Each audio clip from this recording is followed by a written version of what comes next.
श्री विश्वेश्वर यह ज्योतिर्लिंग उत्तर भारत की प्रसिद्ध नगरी काशी में स्थित है। इस नगरी का प्रलय काल में भी लोप नहीं होता। उस समय भगवान अपनी वास भूमि इस पवित्र नगरी को अपने त्रिशूल पर धारण कर लेते हैं और सृष्टि काल आने पर पुनः यथा स्थान रख देते हैं।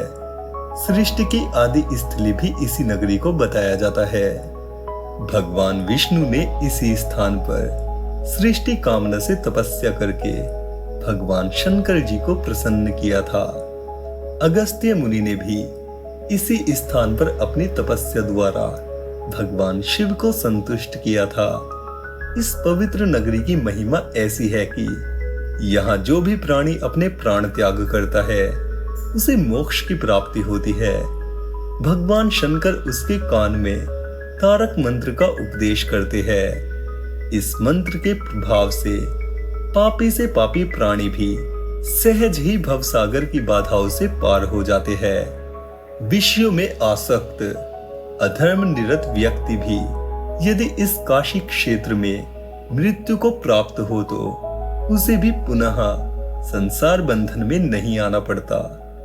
मत्स्य पुराण में इस नगरी का महत्व बताते हुए कहा गया है, जप, ध्यान और ज्ञान रहित तथा दुखों से पीड़ित मनुष्यों के लिए काशी ही एकमात्र परम गति है। श्री विश्वेश्वर के आनंद कानन में दशाश्वमेध, लोलार्क, बिंदु माधव, केशव और मणिकर्णिका ये 5 प्रधान तीर्थ है। इसी से इसे अविमुक्त क्षेत्र कहा जाता है।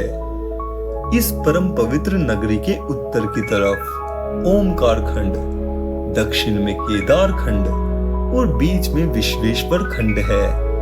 प्रसिद्ध विश्वेश्वर ज्योतिर्लिंग इसी खंड में अवस्थित है। इस परम पवित्र नगरी के उत्तर की तरफ ओमकार खंड, दक्षिण में केदार खंड और बीच में विश्वेश्वर खंड है। प्रसिद्ध विश्वेश्वर ज्योतिर्लिंग इसी खंड में अवस्थित है। पुराणों में इस ज्योतिर्लिंग के संबंध में यह कथा दी गई है। भगवान शंकर पार्वती जी का पाणी ग्रहण करके कैलाश पर्वत पर रह रहे थे, लेकिन वहां पिता के घर में ही विवाहित जीवन बिताना पार्वती जी को अच्छा न लगता था। एक दिन उन्होंने भगवान शिव से कहा, आप मुझे अपने घर ले चलिए, यहाँ रहना मुझे अच्छा नहीं लगता। सारी लड़कियां शादी के बाद अपने पति के घर जाती है, मुझे पिता के घर में ही रहना पड़ रहा है। भगवान शिव ने उनकी यह बात स्वीकार कर ली। वह माता पार्वती जी को साथ लेकर अपनी पवित्र नगरी काशी में आ गए। यहाँ आकर वे विश्वेश्वर ज्योतिर्लिंग के रूप में स्थापित हो गए। शास्त्रों में इस ज्योतिर्लिंग की महिमा का निगदन पुष्कल रूपों में किया गया है। इस ज्योतिर्लिंग के दर्शन पूजन द्वारा मनुष्य समस्त पापों तापों से छुटकारा पा जाता है। प्रतिदिन नियम से श्री विश्वेश्वर के दर्शन करने वाले भक्तों के योग क्षेम का समस्त भार भूत भावन भगवान शंकर अपने ऊपर ले लेते हैं। ऐसा भक्त उनके परम धाम का अधिकारी बन जाता है। भगवान शिव जी की कृपा उस पर सदैव बनी रहती है। रोग शोक दुख दैन्य उसके पास भूल कर भी नहीं जाते। बोलिए श्री विश्वेश्वर की जय।